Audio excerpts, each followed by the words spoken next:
नमस्कार, एक बार फिर से मैं आप सभी के सामने उपस्थित हूँ बेहद महत्वपूर्ण टॉपिक के साथ। आज हम बात करने वाले हैं सरोगेसी को लेकर के, क्योंकि सरोगेसी से संबंधित हाई कोर्ट ने एक बहुत ही महत्वपूर्ण फैसला सुनाया है। सरोगेसी आपका कभी ना कभी चर्चा में अवश्य आ जाता है और आपके एग्जाम के पॉइंट ऑफ व्यू से बहुत ही ज्यादा महत्वपूर्ण है। यहाँ पर बात ये थी कि एक सरोगेट मदर थी और उन्होंने बोला कि वो लीगल मदर है उसकी, ठीक है। और हाई कोर्ट ने बोला है कि आपको लीगल मदर कहलाने का कोई अधिकार नहीं है। ये तो सिंपल सी बात है, ये आप सभी को भी पता है कि ऐसा ही होता है। लेकिन अगर क्या हो कि जो सरोगेट मदर है वो उस महिला के पति से शादी कर ले, तो क्या वो उसकी मां कहलाएगी? और केस यही था कि सरोगेट मदर ने, जो महिला थी, उसके पति से शादी कर ली और जो सरोगेट मदर बनी थी वो उन्होंने अपनी बहन को चुना था। यानी कि एक महिला थी, उसने अपनी बहन को ही सरोगेट मदर चुन लिया, ठीक है। तो वो अपनी बहन के बच्चे को कैरी कर रही थी अपने पेट में, 9 महीने तक उन्होंने कैरी किया और उसके बाद उनको 2 जुड़वा बेटियां होती हैं। वो अब उनके अपने जीजा के साथ रहती थी और अपनी बहन के साथ घर में रहती थी। वो यानी कि अपनी बहन के साथ ही रहती थी। टाइम जो भी हो या कुछ भी मामला हुआ हो, उसके बाद वो अपने जीजा से शादी कर लेती हैं, यानी कि साली जीजा शादी कर लेते हैं। सिंपल सी भाषा में यदि समझा जाए तो, नॉर्मल लैंग्वेज में आपको समझाने का प्रयास कर रही हूँ। मेरा ऐसा कोई उद्देश्य नहीं है कि मैं ये वर्ड ऐसे यूज करना चाहती हूँ। तो वो दोनों आपस में शादी कर लेते हैं, यानी कि जो सरोगेट मदर थी और उनके जो जीजा लगते थे, उन दोनों लोगों ने शादी कर ली। शादी करके वो अपने बच्चों को लेकर के, यानी कि हस्बैंड अपने बच्चों को लेकर के, दोनों बच्चियों को लेकर के कहाँ चले जाते हैं? बाहर रहने के लिए चले जाते हैं। अब वो जो महिला है वो अकेली रह जाती है। अब वो महिला जाती है कोर्ट में और कोर्ट में जा करके वो केस करती हैं और वो कहती हैं कि मेरे को मेरे बच्चों से मिलने नहीं दिया जा रहा है।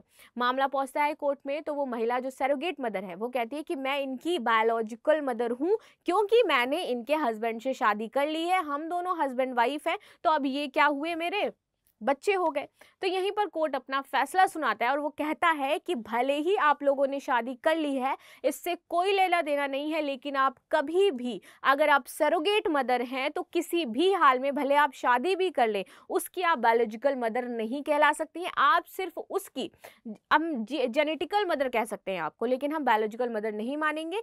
इस स्थिति में जो कस्टडी है वो किसको दे दी जाएगी? जो उनकी रियल मदर है, जिन्होंने बच्चे भले ही पैदा नहीं किए हैं, लेकिन वास्तविक में मदर कौन है? जो उनकी पहली बीवी है, वही उनकी बायोलॉजिकल मदर है और उनको कस्टडी दे दी जाती है। ऐसा मामला कोर्ट के सामने पहली बार आया था, इसलिए यहाँ पर ये बातें कही गई हैं।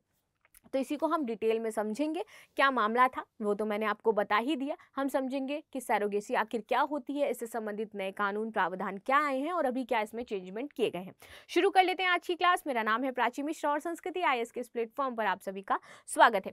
साथ ही साथ ये जो भी घटना हुई है, इस पर मुझे अपने व्यूज अवश्य दीजिएगा, क्योंकि ये बहुत ही ज्यादा महत्वपूर्ण हो जाती है। और आपने कोई ऐसा मामला देखा हो सरोगेसी का, या फिर क्या इसमें प्रावधान है, तो मुझे अवश्य बताइएगा। चलिए, इससे पहले आप सभी के लिए सूचना है कि यूपीएससी एंड पीसीएस पर आपको 75% का डिस्काउंट दिया जा रहा है। ये ऑफर आपका 10 से 17 अगस्त तक वैलिड रहने वाला है, तो जो भी बच्चे इसमें एनरोलमेंट कराना चाहते हैं करवा सकते हैं। अब आ जाते हैं यहाँ पर। तो सरोगेसी से होने वाले बच्चे पर एग डोनर का कानूनी अधिकार नहीं होगा। बॉम्बे हाई कोर्ट ने यह फैसला यहाँ पर सुनाया है। देखिए, बॉम्बे हाई कोर्ट ने मंगलवार को एक 42 साल की महिला को उसकी 5 साल की जुड़वा बेटियों से मिलने का अधिकार देते हुए कहा कि स्पर्म डोनर या एग देने वाला कोई भी हो, वो बच्चे का कानूनी माँ बाप नहीं हो सकता, ना ही उसको कानूनी अधिकार दिया जा सकता है। साथ ही अदालत ने यह भी कहा कि डोनर बच्चे के बायोलॉजिकल माता पिता होने का दावा भी नहीं कर सकता है। आगे देखते हैं कोर्ट ने और क्या कहा और चीजें क्या थी। देखिए, कोर्ट ने फैसला सुनाते हुए कहा कि छोटी बहन एग डोनर जरूर थी, लेकिन वो बायोलॉजिकल मां नहीं है। अदालत ने कहा कि छोटी बहन अपनी इच्छा से एग डोनर बनी थी, ठीक है। उसको जबरदस्ती फोर्स नहीं किया गया था, ना ही उसने पहले शादी करी थी। अगर वो एग डोनर बनने से पहले ही उनके हस्बैंड से शादी कर लेती, ठीक है, देन उसके बाद उसके बच्चे होते, कोई दिक्कत नहीं थी। लेकिन उन्होंने पहले बच्चों को जन्म दे दिया, उसके बाद जो भी मामला हुआ उन्होंने उससे शादी करी, तो इस स्थिति में आप उसकी माँ नहीं है और ना ही आपको ये अधिकार दिया जाएगा, ना ही कस्टडी दी जाएगी। और यहाँ पर ये बोला गया कि ये अपनी इच्छा से एग डोनर बनी थी, ठीक है। अधिक से अधिक वह जेनेटिक माँ हो सकती है, लेकिन ये बायोलॉजिकल मां नहीं हो सकती है। अदालत ने यह भी साफ किया कि नियम के अनुसार एग डोनर और सरोगेट मां को अपने सभी पेरेंटल अधिकार छोड़ने ही पड़ते हैं। इस मामले में जो याचिका करता है यानी कि वो महिला है जिन्होंने ये गई थी कोर्ट में, जिन्होंने बोला था मेरी बच्चियों से मुझे मिलने नहीं दिया जा रहा है, यानी कि रियल मदर, और उनके जो पति हैं, जो जुड़वा बच्चे हैं, ये दोनों ही अपने क्या करेंगे, पेरेंटिंग करेंगे, यानी कि एक्स हस्बैंड साथ मिलकर के याचिकाकर्ता उन बच्चों की पेरेंटिंग करेंगे, उनको अधिकार मिल गया है। आगे देखते हैं, मामला जो है वो मैंने ऑलरेडी आपको समझा दिया है कि क्या मामला था। अब आ जाते हैं हम अपने सरोगेसी पर। सरोगेसी क्या होता है? किसी दूसरी महिला की कोख में अपने बच्चे को पालने को हम सरोगेसी कहते हैं, एकदम सिंपल भाषा में। ठीक है, स्वास्थ्य जटिलताओं की वजह से जो दंपति माता पिता नहीं बन सकते हैं वो सरोगेसी का सहारा लेते हैं। इसमें बच्चे को जन्म देने वाली महिला और सरोगेसी करने वाले दंपति के बीच एक समझौता होता है।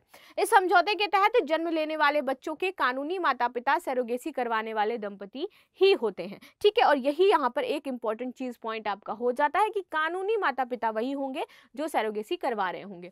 सरोगेसी के प्रकार देख लेते हैं। यहाँ पर दो टाइप की होती है, एक होती है आपकी ट्रेडिशनल और एक होती है आपकी जेनेस्टेशनल। यानी कि इस वाली सरोगेसी में क्या किया जाता है, जो पुरुष का स्पर्म है वो महिला के अंदर सिर्फ इंसर्ट कर दिया जाता है, लेकिन वो जो महिला होती है यानी कि उसके साथ जो उसकी वाइफ है उसका स्पर्म नहीं जाता। इसलिए जीन्स इसमें किसके आते हैं, सरोगेट मदर और जो पुरुष है उसके जीन्स इसमें आएंगे। लेकिन ये जो आपकी जेनेस्टेशनल होती है, यहाँ पर महिला और पुरुष दोनों के ही यहाँ पर जो एक्स हैं उस महिला के अंदर प्लांट करवाए जाते हैं और वहां पर दोनों के ही जीन्स उस बच्चे के अंदर आ जाते हैं। यानी कि सिर्फ जो कैरी करने वाला सिस्टम है वो सिर्फ उस महिला का हो जाता है, बाकी दोनों के ही यहाँ पर यानी कि महिला का एग लिया जाएगा और पुरुष का स्पर्म लिया जाएगा और देन उसकी बॉडी में इंसर्ट कर दिया जाएगा। यहाँ पर क्या होगा, सिर्फ पुरुष का स्पर्म लिया जाएगा और सरोगेट मदर का एग होगा, देन उससे वो बेबी होगा। तो यहाँ पर ये जेनेटिकल मदर कहलाएंगी। ठीक है, चलो आगे देख लेते हैं।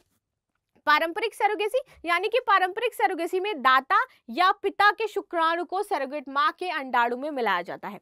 इस प्रक्रिया में बच्चे की जो मां होती है वो जैविक मां कहलाती है।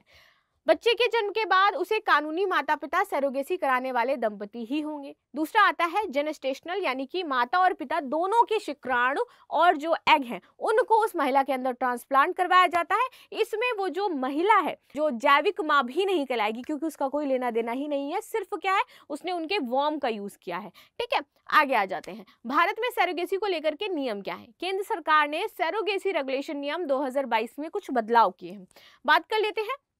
संशोधित नियम के अनुसार सरोगेसी के माध्यम से बच्चा चाहने वाला कोई भी दंपति दाता यानी कि डोनर शुक्राणु और अंडाणु से माता पिता बन सकता है।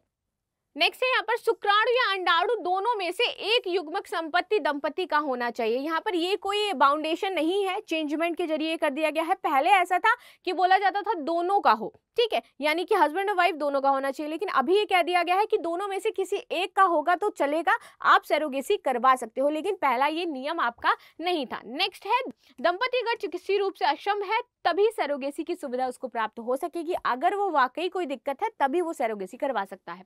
युग्मक डोनर की आवश्यकता की पुष्टि जिला मेडिकल बोर्ड करेगा आपका। विधवा या तलाकशुदा महिला भी डोनर शुक्राणु का इस्तेमाल कर सकती है।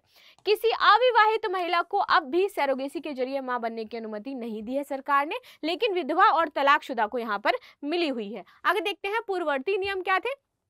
तो मार्च 2023 में केंद्र सरकार ने सरोगेसी के जो जितने भी इच्छुक जोड़े हैं इनके लिए दाता के युग्मकों के उपयोग पर प्रतिबंध लगाने की अधिसूचना जारी की थी। तो इस अधिसूचना के अनुसार सरोगेसी के लिए शुक्राणु और अंडाणु युग्मक पति पत्नी का ही होना चाहिए। ये आपके पहले के नियम थे। तो ये आपको समझ में आ गया होगा कि क्या इंपॉर्टेंट चीजें थी, क्या महत्वपूर्ण बातें थी। तो मिलते हैं नेक्स्ट क्लास में, तब तक के लिए धन्यवाद। बाकी आपके क्या व्यूज हैं मुझे अवश्य बताइएगा। Thank you so much.